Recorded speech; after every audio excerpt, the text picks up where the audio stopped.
8:22 en el territorio continental ecuatoriano, buscando la verdad en la revista de opinión Democracia. Queremos dar la bienvenida a nuestros siguientes invitados: el economista Javier Rosero, vicepresidente ejecutivo de FedExport; el economista Alberto Acosta Burneo, de Análisis Semanal; y el doctor Esteban Santos, catedrático experto internacionalista.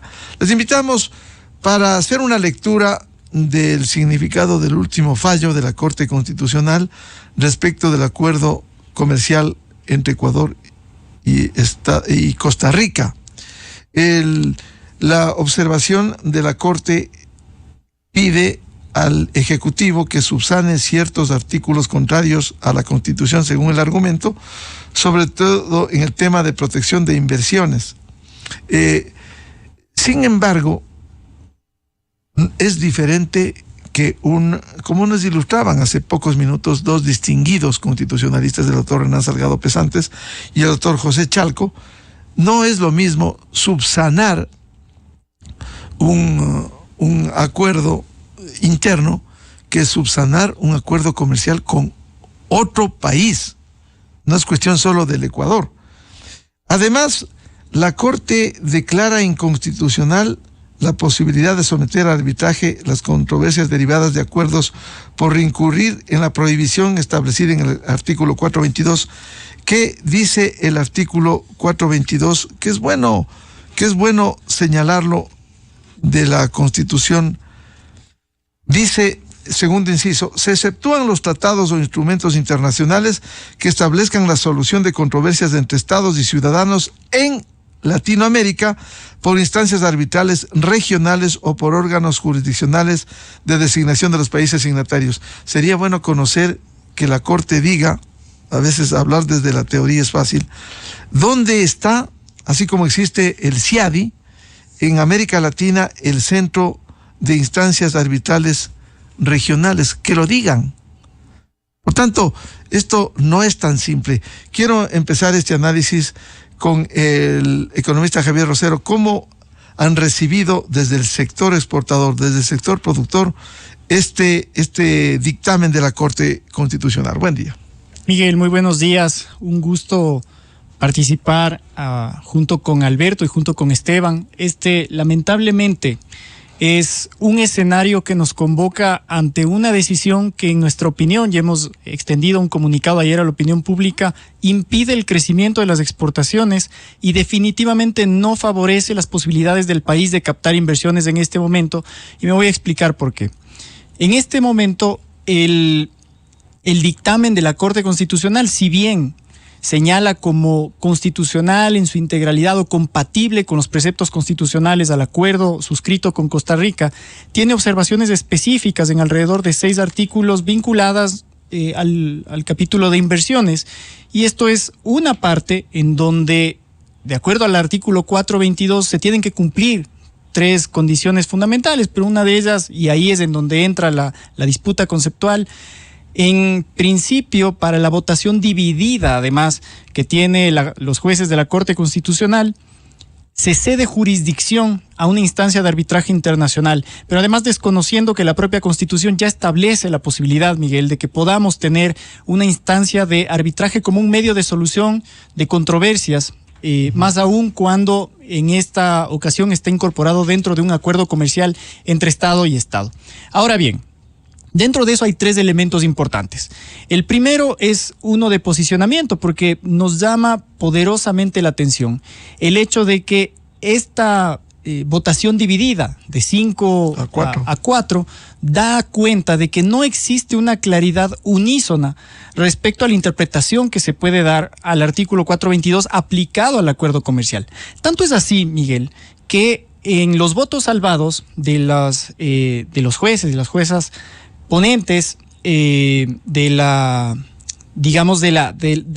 interpretación que se le puede dar, se hace notar que se han incorporado criterios específicamente de 3 asambleístas constituyentes que en su momento en Montecristi expresaron por qué consideran que no debería existir el arbitraje internacional incorporado dentro de la Constitución. Pero peor aún, en el orden de prelación que existe alrededor de los criterios que debían haber tomado para interpretar. El uno, el gramatical; el segundo, que es el sistémico, es decir, considerando la integralidad del acuerdo comercial; y el tercero, en favor de las garantías de los derechos. Ellos se pasan a la última instancia, que es la voluntad del constituyente, y a partir de eso empiezan a interpretar.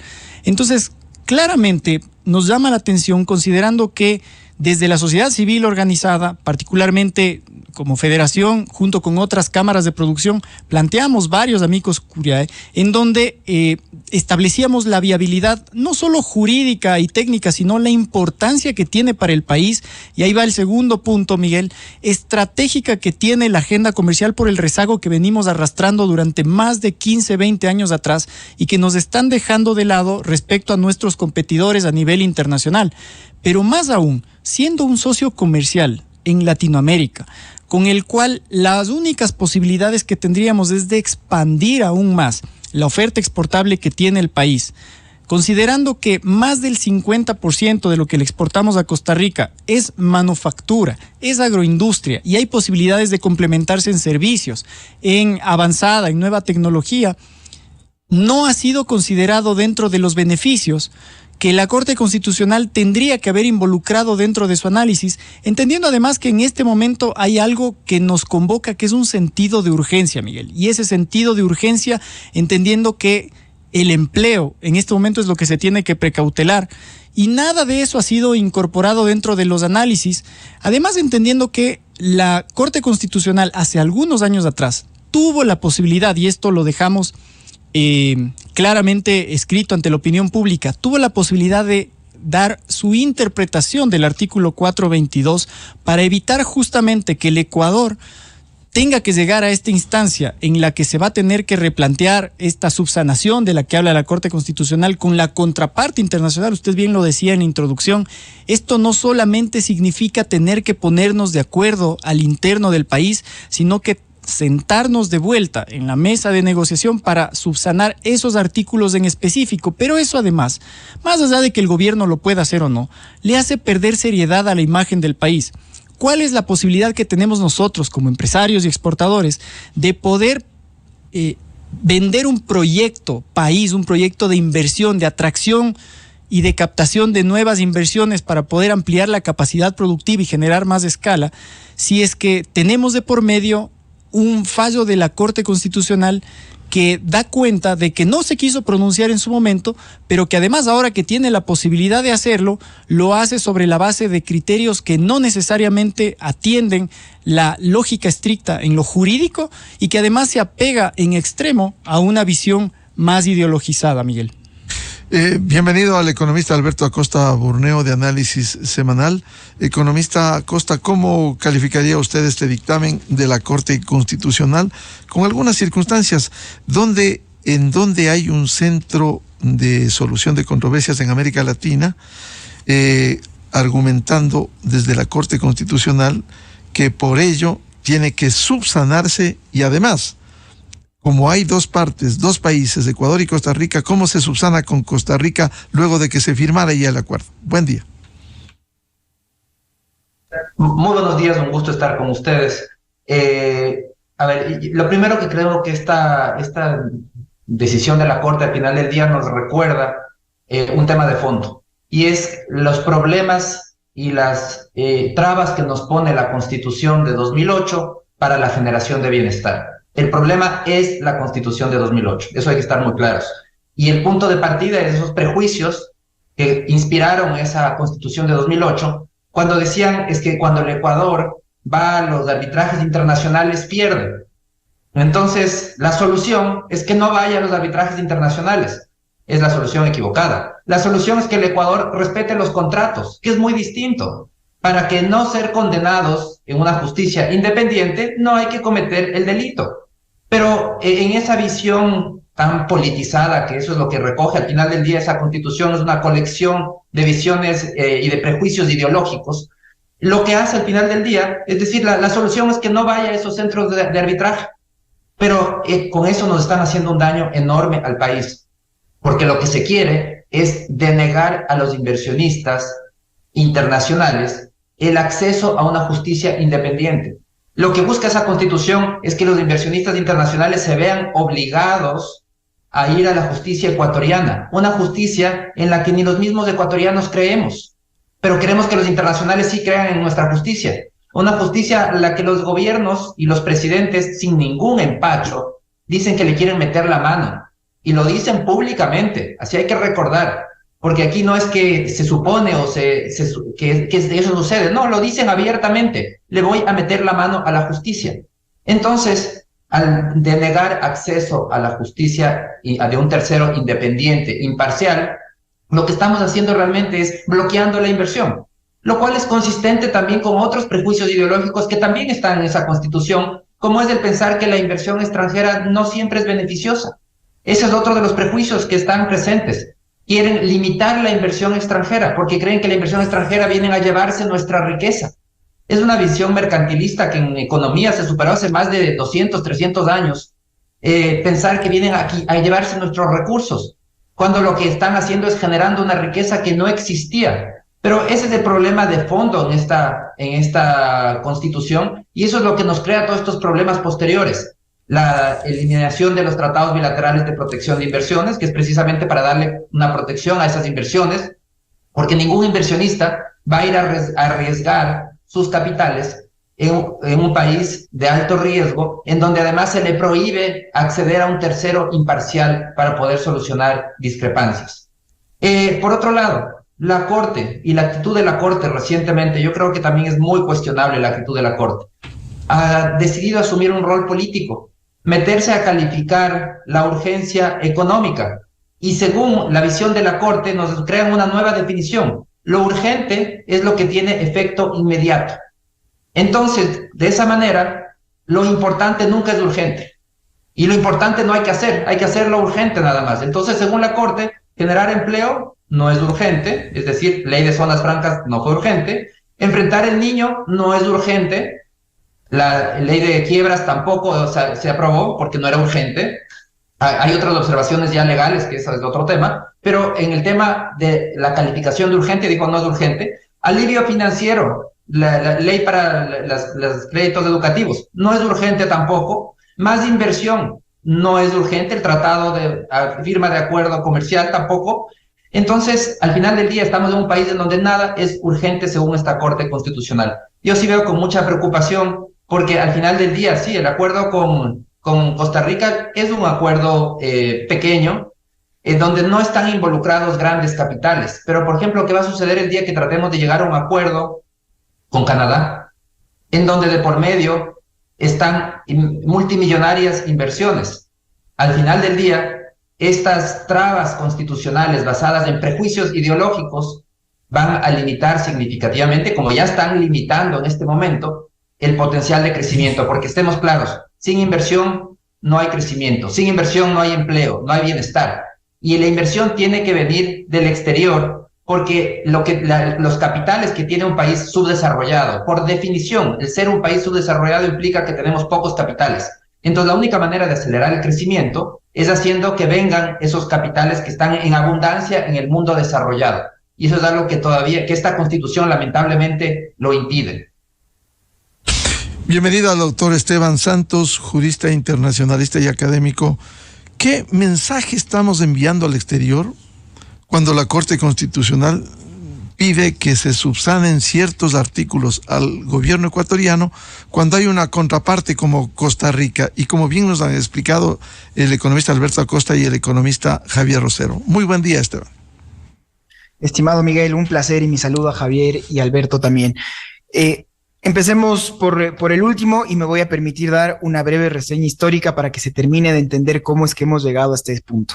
¿Qué mensaje estamos mandando a la comunidad internacional? Respondiendo a su pregunta, uno muy difícil porque se cree que un proceso de negociación que empezó en el 2015 se va a poder modificar en escaso mes y medio que le queda a este actual gobierno. Eso es algo imposible. Entonces, el instar a que se renegocie, y dos temas no menores, ¿no? En el tema de servicios financieros y sobre todo lo que hemos estado conversando en el tema de resolución de controversias. Entonces, en resumidas cuentas, yo le veo como un retroceso muy importante a lo que fue la punta de lanza de esta administración, que se entendió que desde el comienzo que no iba a poder tener una gobernabilidad interna, y entonces se volcó a las relaciones internacionales. se tuvieron una agenda muy nutrida y se dijo que vamos a esperar tener un acuerdo comercial con los Estados Unidos que finalmente no se dio. Espero estar muy equivocado. La exención del visado Schengen, que tampoco se va a dar. Un acuerdo con China que está en la refrigeradora porque no hay una asamblea que pueda pues ratificar ese acuerdo. Y de lo que se había alcanzado, pues un acuerdo con Costa Rica que en este momento no será, porque de aquí a 15, 20 días que tengamos elecciones, veremos hacia por qué rumbo quiere tomar el Ecuador. Entonces, claro, la previsibilidad de la seguridad jurídica y un ambiente favorable a las inversiones evidentemente se ve muy mermado en esa circunstancia. Y creo, y les decía que quería hacer una breve reseña histórica para entender cómo es que hemos llegado a este tema con respecto a la resolución de controversias internacionales. Y cómo es esto, Miguel, que usted efectivamente lo señalaba, pero cómo que se exceptúan instancias de arbitraje regional. Hay que entender que en el Ecuador hemos refundado la patria ya 20 veces. Y en esta última refundada, básicamente lo que dijimos fue: vamos a cambiar las reglas del juego porque estamos, como muy bien señalaba Alberto, estamos perdiendo los arbitrajes afuera. ¿Y por qué estamos perdiendo los arbitrajes afuera? Llegó un gobernante que dijo: oiga, vamos a cambiar las reglas de juego. Ahora es 99-1 con respecto a la utilidad que generaban las petroleras. Uno puede estar a favor o en contra, es un tema político. Jurídicamente, el Ecuador cambió las reglas del juego.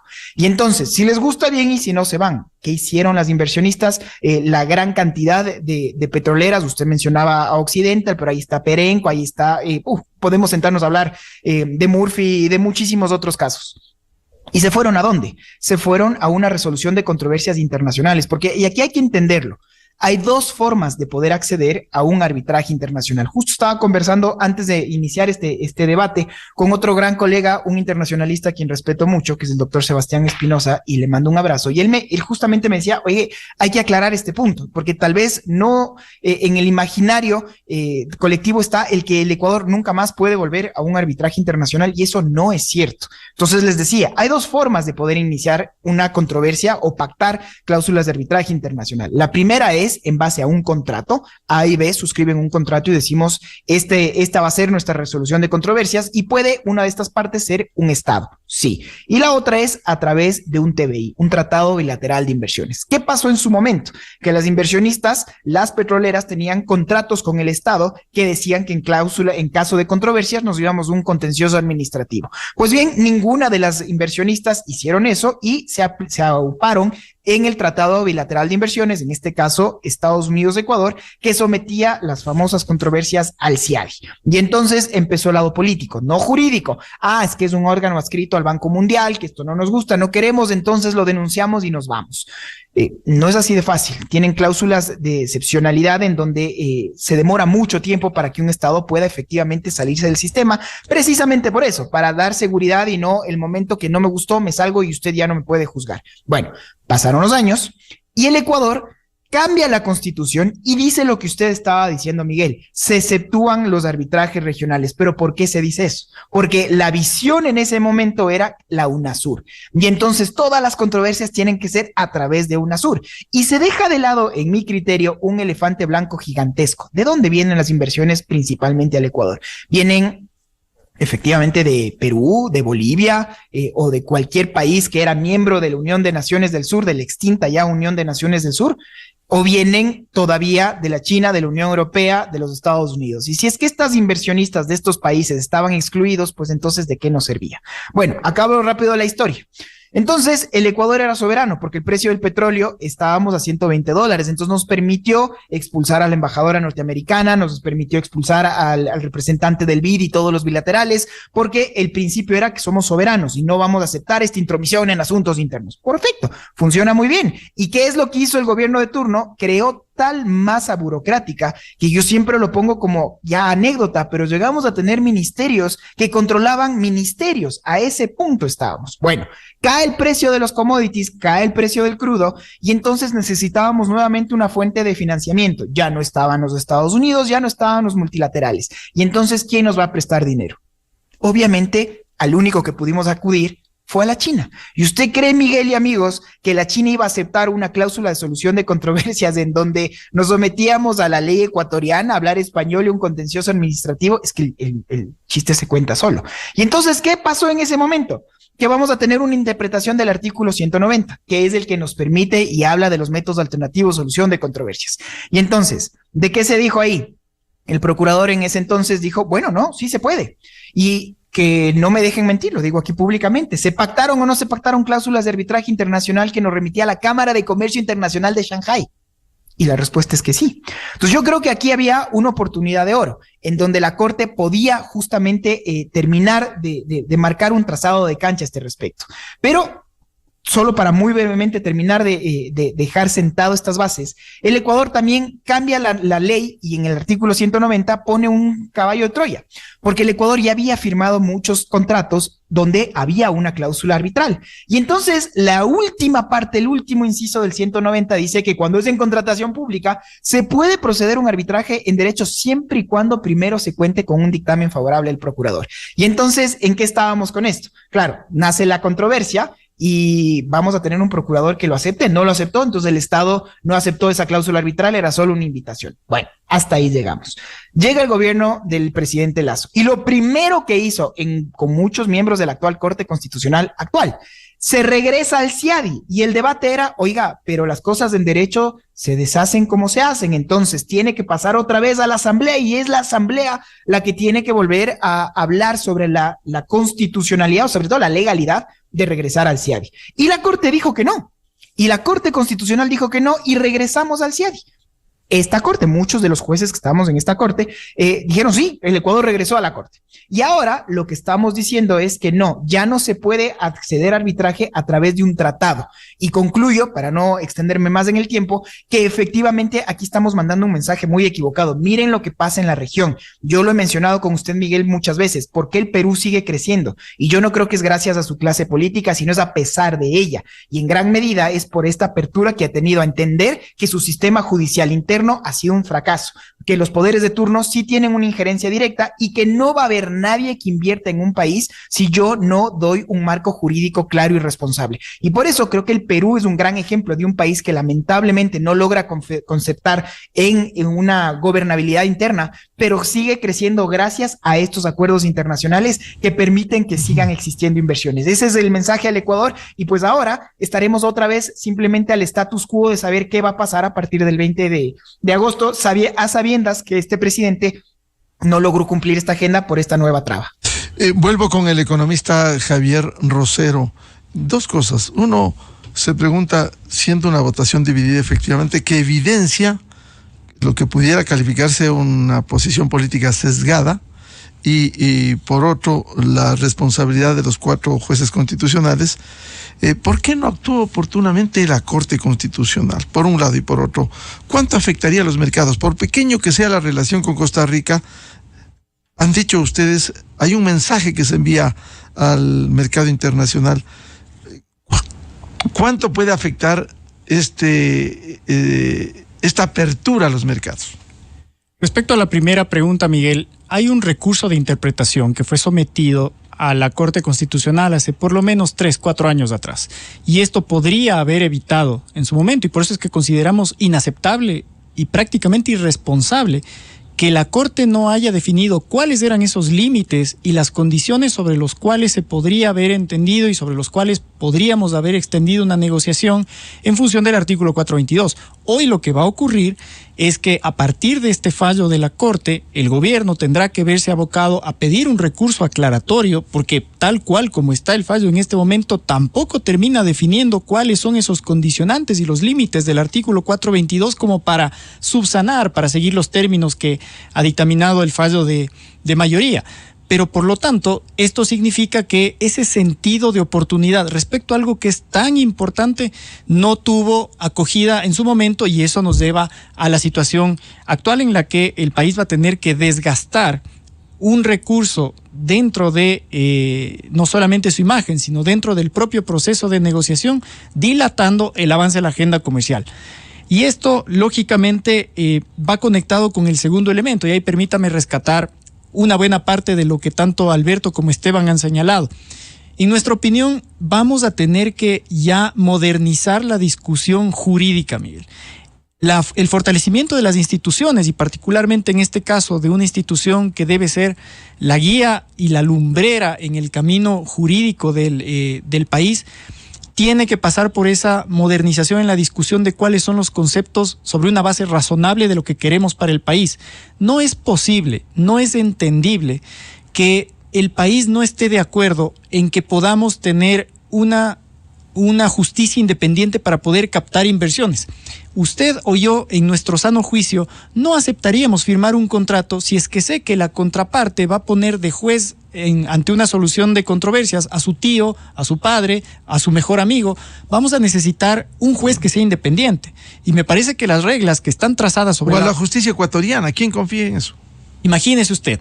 Entonces, y más aún si es que la intención, como bien decían mis panelistas y compañeros, tienen la posibilidad de captar esas inversiones desde los grandes mercados que son los que proyectan los capitales hacia el país. Por lo tanto, esto me parece que nuevamente recae en un problema de la desconexión de los criterios de los jueces que conformaron la mayoría con respecto a la realidad, porque son ajenos definitivamente, no solo sobre la base de la técnica jurídica, sobre lo cual nosotros como gremio obviamente tenemos nuestras observaciones, pero más allá de eso, en el fondo, nos parece que hay una discusión profunda de país, de cuál es el modelo de país que queremos no solamente construir en la base local, sino proyectar a nivel internacional.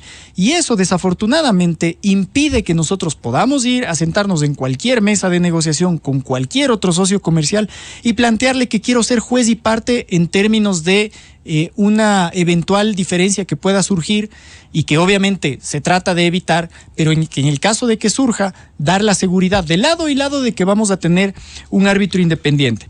Ahora bien, esto también nos lleva a otro elemento importante, Miguel, y es que hacia futuro, ¿qué es lo que se viene y cuáles son los, digamos, el planteamiento y la hoja de ruta que debemos seguir? Una vez que traspasó ya el espacio técnico de la negociación y ahora estamos en la esfera jurídica y después con una nueva asamblea vendrá la arena política de discusión, mal se ha hecho ya desde los criterios que ha elevado esta mayoría de jueces constitucionales en traer desde la arena política ciertos elementos hacia la esfera jurídica, porque en estricto sentido debíamos haber evaluado exclusivamente sobre la base de lo que jurídicamente corresponde. Pero suponiendo que no sea así, de todas formas, una vez que se subsane estos elementos y traspase a la arena política, la Asamblea Nacional va a tener una responsabilidad importante, como decía, no solamente en ya dar paso y tratar de reducir este tiempo de dilación que hoy hemos tenido por este traspié que genera el dictamen de mayoría, sino también en hacer entender que vamos a necesitar encontrar esos mecanismos que legal y apegados a la Constitución nos permitan, como ya ocurre, por ejemplo, en los contratos de inversión, en donde para contratos de inversión que superan un determinado monto, los $10 millones, existe la posibilidad de arbitraje internacional. Además, en el acuerdo comercial, esta no era la única opción, Miguel, era una de las posibilidades, por lo tanto, no era mandatorio que el país tenga que abocarse a una solución de diferencias de arbitraje internacional. Era una de ellas. Entonces, todo esto configura un nuevo escenario en el que definitivamente, Miguel, vamos a tener que darle respuesta al país, porque el país merece saber con mucha claridad cuál es la posibilidad que tiene un sector como el exportador, por ejemplo, al cual yo represento, que tiene a su cargo 1,5 millones de familias y con un potencial, si es que la agenda comercial prospera, de dar opción de crear empleo para al menos 500,000 de familias más. ¿Cuál es la respuesta que yo les puedo dar? Considerando todo lo que estamos discutiendo en este momento y la poca claridad que existe alrededor de algo que debería ser el pilar y la columna vertebral de la inversión, la línea de conducta que tiene el país respecto al modelo de desarrollo que queremos plantear. Economista Alberto Acosta Burneo, ¿se ponen en riesgo los acuerdos comerciales con estos fallos de la Corte Constitucional? ¿Qué país va a querer invertir en el Ecuador en estas condiciones y con un arbitraje inexistente en América Latina y no como ha ocurrido en escenarios como el CIAVI? Definitivamente, y hay que estar muy claros, estos limitantes al comercio son intencionales. Lo que sucede aquí es que hay una visión, otros prejuicios que también están plagados y están representados en la Constitución de 2008, que es esa desconfianza al comercio internacional. son contrarios en el fondo a la firma de tratados de libre comercio, y por eso recordemos que en su momento Rafael Correa no los llamaba tratados de libre comercio, sino tratados para el buen vivir, porque no confiaba en el libre comercio. ¿Y por qué desconfía del libre comercio? Son esos prejuicios muy antiguos realmente, no nacen de acá, son a nivel de la teoría económica. El mercantilismo consideraba, es una teoría económica ya superada hace más de 200 años, pero el mercantilismo consideraba que la riqueza era la acumulación de oro, de metales preciosos. Quienes siguen esa tradición en la actualidad creen que la riqueza es la acumulación de divisas. Y entonces, cuando uno firma un tratado de libre comercio, se producen más importaciones, uno compra más del exterior. Y para esta visión ya superada, como digo, el que salga dinero por importaciones es malo.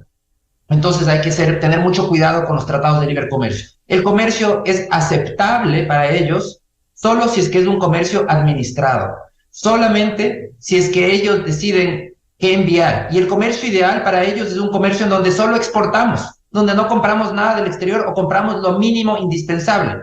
Pero ese comercio no existe en el mundo, porque el comercio sucede de manera voluntaria porque beneficia a las dos partes. Entonces, cuando firmamos un tratado comercial, aumentan las exportaciones, pero aumentan también las importaciones. Las dos partes ganan.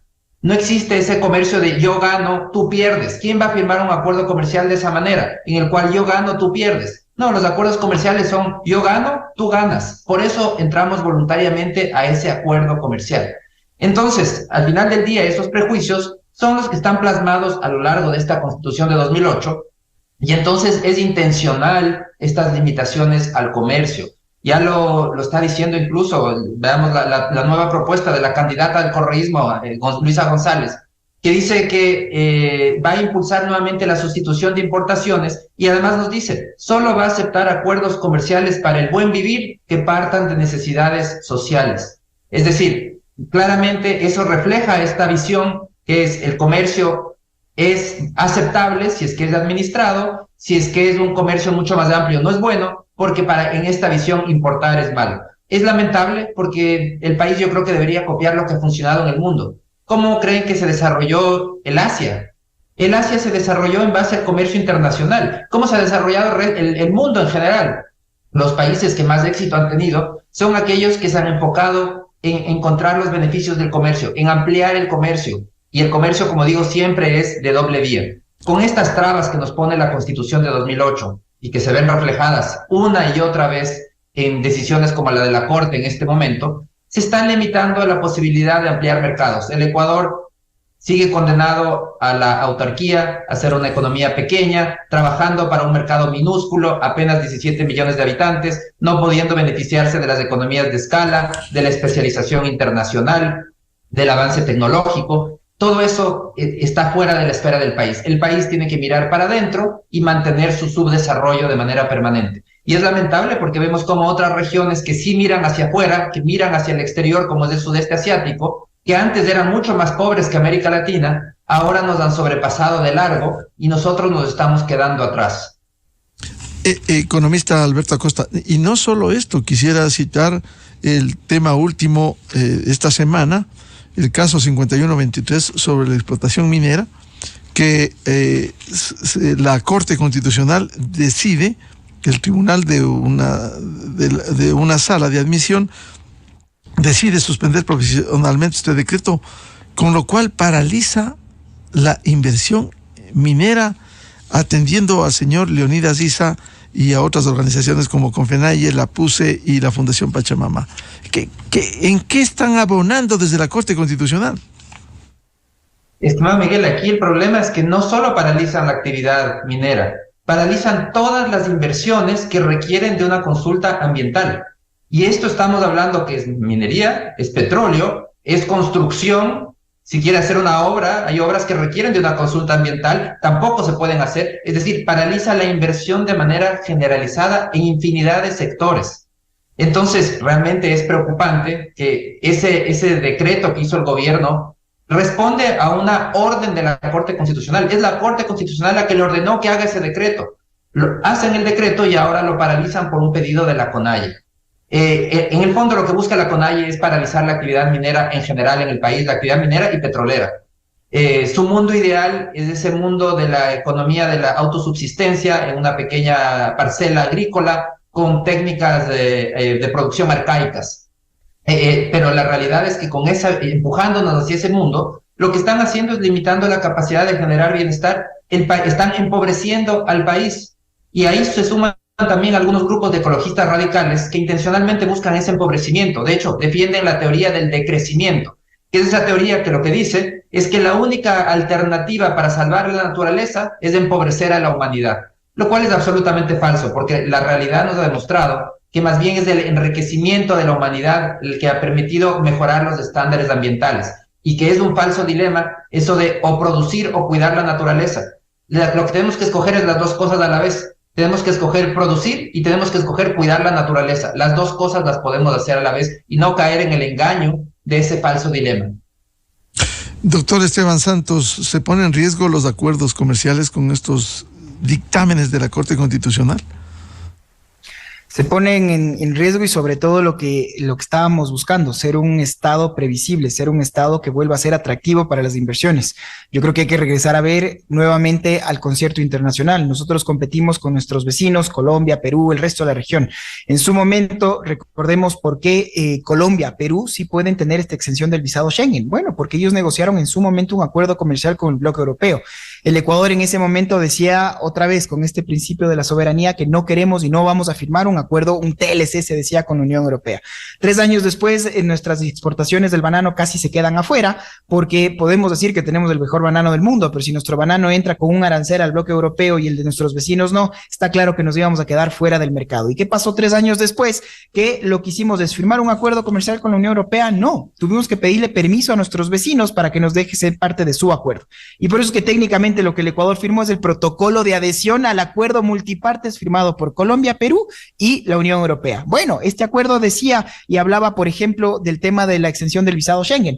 Bueno, hay que entender los tiempos en política, hay que entender los tiempos en relaciones internacionales. Y uno era antes de una pandemia, antes de una migración masiva de la invasión rusa a Ucrania y de todos los problemas que han estado cambiando en Europa y de estos nuevos gobiernos de corte mucho más de derecha que no son favorables a una migración. Y por eso es que yo me atrevo a decir en este momento el Ecuador, aparte con todos sus problemas internos, no va a ser beneficiario de esta exención. Ok, queríamos un acuerdo, queríamos llegar a la Alianza del Pacífico, por muchas cosas no se pudo cerrar finalmente con México y al final lo que yo quiero terminar de decir es que es muy difícil, como ya se lo he señalado, ser un país que compita, ser un país atractivo, porque tenemos la belleza natural, de eso no hay duda. Lo que veo es un problema muy serio de gobernabilidad, por un lado, de seguridad sin más y evidentemente de seguridad jurídica. Entonces, si es que las instituciones del Estado no trabajan en conjunto, yo creo que en esto sí hay que reconocer que el gobierno del presidente Lasso simplemente no tuvo ningún puente de comunicación con los otros estamentos del Estado. No pudo comunicarse con la Asamblea y en este momento estamos en un proceso de muerte cruzada. Y no se pudo comunicar con el sector judicial. Nadie está hablando de injerencia o intromisión, sí de tener un mínimo diálogo, una mínima comunicación, pues, para que estos escenarios no se den. Y al final, fíjese usted cómo vemos que hay un voto que es el que termina cambiando la historia reciente del Ecuador. Si hubiéramos tenido un sorteo en donde el doctor Salgado seguía en la corte, pues al escucharle a él, estaba claro que las decisiones hubieran sido otra y el rumbo del Ecuador hubiera sido otro. En este momento tenemos pues una corte que en mi criterio sí está tomando ya posturas políticas más que jurídicas y eso en el escenario convulso que está viviendo el Ecuador, pues lo único que termina haciendo es ahuyentar a las inversiones. Para esto no es una interpretación, no es de decir que uno es de izquierda o derecha, ni mucho menos. Mis contertulios economistas me sabrán corregir mejor que nadie. Fíjense en el nivel de inversiones que entran al Ecuador, extranjeras directas, en comparación al resto de la región y evidentemente nosotros nos quedamos con el rezago, con el cascajo. Para salir adelante, un país dolarizado, un país que afortunadamente para mí no puede devaluar porque si no estaríamos ahora peor que Argentina, un país que necesita competir en el concierto internacional. Yo creo que me quedo con la mejor, creo que se ha dicho como de las mejores alegorías del el modelo de crecimiento, lo que se intentó en la región con la CEPAL y la sustitución de importaciones y a dónde nos llevó en la región, como existen países como la Argentina que todavía quiere y no logra sacar este rezago y quiere seguir pensando en ese modelo, como hay candidatas a la presidencia que quieren volver a lo propio, y para mí el mejor ejemplo es, como muy bien se dijo, el caso de éxito del sudeste asiático, que hace 60 años habían tenido guerras que estaban en una hambruna completa y que ahora nos llevan años luces. Entonces, esos para mí son los ejemplos a seguir y que estamos mandando como mensajes para que un sector productivo se termine de entender que lejos de ser el enemigo es el aliado estratégico de un Estado, que esto tiene que venir de la mano con la academia y solo así empujar a una mejor gobernanza. De lo contrario, pues, un poco lo que seguimos viendo, un poco más de circo, cada vez más circo en un contexto político y más en un ambiente en donde al parecer vamos a seguir un ambiente electoral de aquí al 2025, dependiendo quién termine de ganar. Doctor Esteban Santos, ¿no se está poniendo cortapisas desde la Corte Constitucional? Citaba y bien comentaba el economista Alberto Acosta el caso del decreto 754 que paraliza la decisión contra este decreto ejecutivo que paraliza la contratación minera, por un lado, y por otro el propio evento del Yasuní, en donde... 10 años después. En donde 10 años después son otras condiciones. Cuando se planteó esto, no había explotación. Y hay explotación. Comienza a rendir a la escuálida caja fiscal y ahora se dice no, doctor Esteban Santos. Comparto plenamente sus dudas y creo que aquí hemos también estado en igualdad de criterios, no solo este panel, sino los anteriores, en torno a esta palabra, la urgencia. ¿De dónde sale la urgencia que no existe tal cual tipificada en una constitución, sino que es una interpretación que termina siendo esta Corte?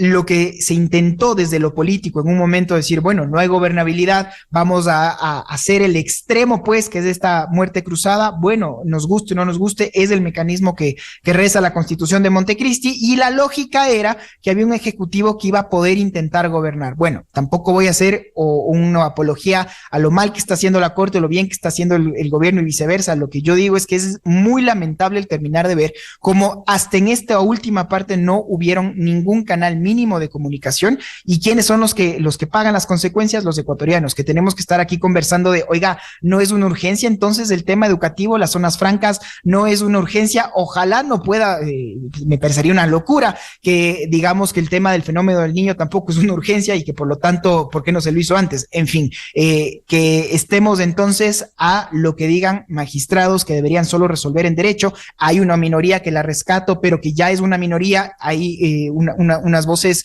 en torno a la nueva conformación de la Corte que pues con estos fallos nos dejan muy claro hacia dónde va el horizonte de este organismo, y creo que en este momento, al no tener asamblea y al no saber cómo va a ser nuestra gobernabilidad de cara a los próximos 2 meses, pues solo se traduce en poco más de desesperanza, en el sentido de que no existe una seguridad jurídica, y al existir esta falta de seguridad jurídica, lo que muy bien han dicho tanto Javier como Alberto, en el sentido, perdón, sí, en el sentido de que las inversiones simplemente no van a llegar, y no van a llegar a pesar de que el Ecuador tiene todas las condiciones climatológicas, geográficas y todos los recursos para salir adelante, una población joven que quiere trabajar, pero que va a ser muy difícil competir pues con este marco jurídico así sin más. Economista Javier Rosero, frente a este panorama, ¿qué piensa hacer el sector productivo, el sector exportador? Una sobre otra viene desde la Corte Constitucional, y hemos hablado del acuerdo comercial con Costa Rica, pero también este dictamen sobre la explotación minera, que se suspende, y el otro, lo del Yasuní, que dio luz verde la Corte Constitucional en otras condiciones de hace una década. Efectivamente, Miguel, y gran parte de lo que hemos discutido a lo largo de este panel nos debe entender que debemos traspasar el entendimiento en las instituciones de lo que significa una política gubernamental en relación a una política de Estado, y el fomento de las exportaciones, por el entendido de que esto tiene un resultado en materia de empleo, de generación de inversiones, de sostenimiento y fortalecimiento mismo de la dolarización, tiene que entenderse y convertirse ya en una política de Estado. Y eso significa que todas las instituciones tienen que verse abocadas a fortalecerla y no tratar de limitarla. Y ahí voy al tema justamente de lo que ha ocurrido, que en nuestra opinión es extremadamente grave por el precedente que genera en relación a un sector que en los últimos 5 años le ha acumulado más de 5.000 millones de dólares en exportación, pero además tiene un potencial gigantesco, que es el sector minero. Además de los encadenamientos que eso significa para la economía local, interna, volvemos otra vez al tema de la captación de inversiones, de cómo existen mercados a nivel internacional que cifran gran parte de su interés en el desarrollo del sector minero y a través de eso conectan con otro tipo de líneas de comercio que podría ser el no petrolero. Lo que ocurre, por ejemplo, con el caso de Canadá, que si bien el grueso de los negocios están concentrados en el sector minero, para nosotros tiene un sentido estratégico porque es un mercado fundamental para la agroindustria y la manufactura del país. Y la manera de poder conectar esos intereses como Federación de Exportadores es hacer notar que podemos entender el comercio en 2 vías. Sabemos que interesa una explotación minera responsable, que sea comprometida con los estándares no solamente ambientales, sino laborales, porque además esa es la línea de conducta que nosotros le hemos impreso a los productos no petroleros y que estamos llevando a nivel internacional y que nos ha permitido abrir otros mercados. Justamente Esteban señalaba lo que ocurrió con el acuerdo con la Unión Europea. Pues bueno, esa misma línea estamos llevando ahora con Estados Unidos. Pero de vuelta, si es que no logramos consolidar una visión de política de Estado que traspase el mediano y largo plazo, entendiendo que las instituciones y quienes las conforman no se deben al momento y la coyuntura política, sino que se deben justamente a cuál es el bien mayor que trata de preservar un modelo de país. Y alrededor de eso a nosotros nos parece que es claro y es indiscutible, es irrefutable que cualquiera de las medidas, políticas, acciones y gestiones que podamos hacer, y hacia allá vamos a enfocar nuestro accionar como representación del sector exportador, tiene que encontrar nuevas alternativas, en nuestro caso a través de la apertura de mercados, para poder recomponer el grave problema de empleo, el grave problema del deterioro en la dinámica económica que está atravesando el país. Pero no lo vamos a lograr si es que no podemos consolidar una suerte de un canal de atracción de inversiones que esté institucionalizado independientemente de quién esté, sea en el Ejecutivo, sea en la Asamblea, o más aún si es que está en un nivel de estamento jurídico como la Corte Constitucional, Miguel. Economista Alberto Acosta Burneo, ¿cómo avanzamos en economía y lo social cuando vamos en contravía al desarrollo?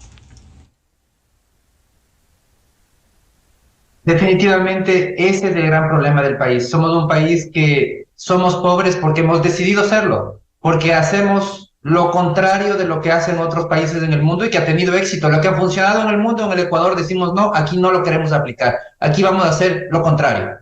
Y el resultado está a la vista. Un país que no es capaz de generar bienestar para todos sus ciudadanos, que la única válvula de escape es una migración masiva como la vivimos durante 2021. Más de 200.000 ecuatorianos migraron del Ecuador en 2022, otros 90.000. Entonces, las cosas no las estamos haciendo bien. Y el problema de fondo es que nuestra gestión pública está atrapada todavía en muchos prejuicios y no entendemos que el origen de la generación de bienestar está en la inversión, no en el gasto, en la inversión.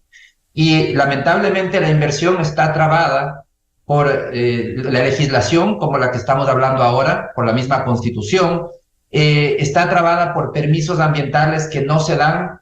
Decenas de miles de permisos ambientales están represados y con eso se bloquea todo tipo de inversión en todo tipo de actividades.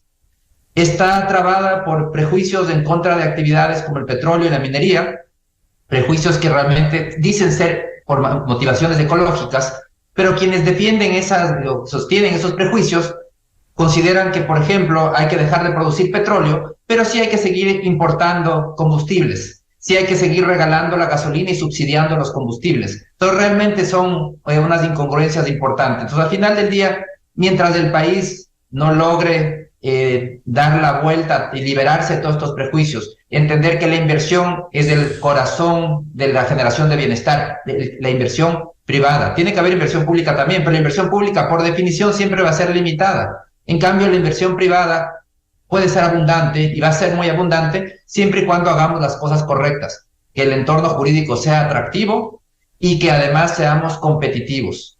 Esos son los grandes desafíos del país para poder atraer inversiones, elevar la producción, elevar el empleo y generar más bienestar. Doctor Esteban Santos, ¿cómo avanzamos con esta contravía al desarrollo, con estos dictámenes y pronunciamientos contrarios a ello? Un poco lo que estamos haciendo en este momento, generando opinión, generando justamente, para mí, la salida no es bajar los brazos y decir, bueno, ya no hagamos nada, bajemos la lámpara.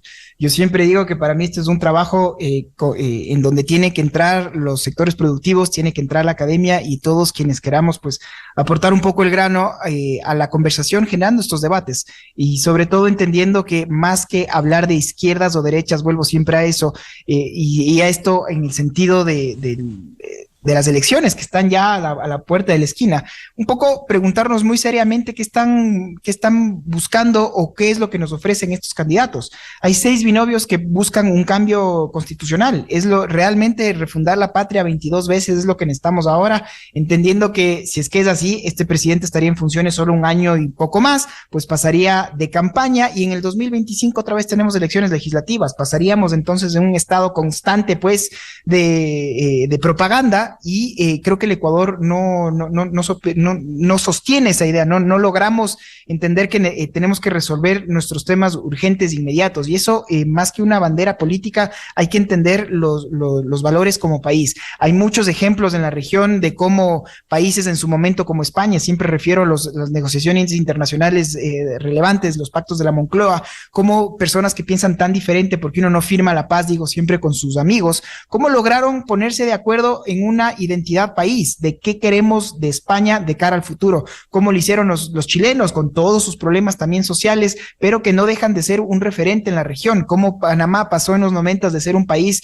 invadido a ser una de las principales potencias en la región y países como México, la propia Colombia, que pese a todos sus conflictos y problemas internos, siguen siendo países que están creciendo a niveles envidiables. Creo que el Ecuador necesita terminar de entender ya que no hay salidas mágicas a la crisis, quien crea que simplemente no, el Estado debe crecer y que las inversiones ya vendrán, si uno no nos dice cómo, si no es a través, hasta la saciedad lo digo, del sector productivo, del sector privado, que venga de la mano con una lógica, una identidad país y de cómo empezar a crecer con el mundo, o sea, abrirnos a los mercados, entender en qué vamos a ser buenos, en qué vamos a ceder y cómo vamos a empezar a competir. Para mí no hay mucha, la varita mágica no es que exista sin más y no vamos a descubrir el agua tibia en este momento, sobre todo a la luz de los ejemplos que hemos mencionado en la región y en el mundo, de qué es lo que ha funcionado en regiones como el sudeste asiático, de qué es lo que no ha funcionado en Latinoamérica y de ojalá no seguir repitiendo los mismos discursos. Mi conclusión siempre y sobre todo ahora que estamos hablando mucho del problema de seguridad, entonces lo que necesitamos es que otra vez venga un cacique, que venga alguien a decirnos cómo se tiene que cambiar esto, patear el tablero y esto se da con más violencia, con más balas, sin más. Esto es lo que realmente creemos que va a ser el cambio, o luego de tal vez medio siglo de entender que esta guerra, por ejemplo, contra las drogas y contra el crimen transnacional, no se lo cura solo desde una orilla del Ecuador, sino entender que si las mafias operan de manera transnacional, ¿por qué el Ecuador no haría lo mismo? Y sobre todo, para mí, creo y estoy convencido, Miguel y amigos, que para mí los problemas de democracia se solucionan con más democracia, no tratando de restar sin más garantías, libertades a sectores que no piensen igual a uno, para tratar de decir que con esto voy a llegar a una suerte de fin que justifique los medios. Y en una campaña electoral, estos normalmente son los discursos que más calan, que más pegan, porque la desesperación de las personas al verse inseguras, al no verse con posibilidades y siempre ese fantasma de entonces bajemos todo y vamos y migremos, creo que esa sería la peor de todas las salidas. Ojalá votemos conscientemente, entendamos lo que está en juego y pues que los estamentos del Estado, como hemos estado conversando a través de las Cortes, finalmente logren estar a la altura de las circunstancias. Efectivamente, un voto informado y responsable, no enceguecidos por cualquier tendencia político-ideológica de los caudillos. Muchas gracias por participar en este debate al economista Javier Rosero, vicepresidente de Fedexport, el economista Alberto Acosta Burneo de Análisis Semanal y el doctor Esteban Santos, jurista internacionalista. Muchas gracias, muy buen día. Un placer. Con esto cerramos el programa, este programa de opinión a través de XFM, Democracia AM y Democracia TV, la revista de opinión Democracia. Les recomendamos, ya viene en XFM el show de la papaya, y les deseamos a los miles de seguidores de la revista de opinión Democracia un feliz jueves a todos. Muy buen día. Miguel Rivadeneira en la revista de opinión Democracia. Inicio de espacio promocional y publicitario. En Seguros Equinoxial durante 50 años hemos admirado cómo la gente se reta día a día para alcanzar sus sueños y metas. Iniciar un emprendimiento, terminar una carrera universitaria, formar un hogar, hacer realidad un gran proyecto.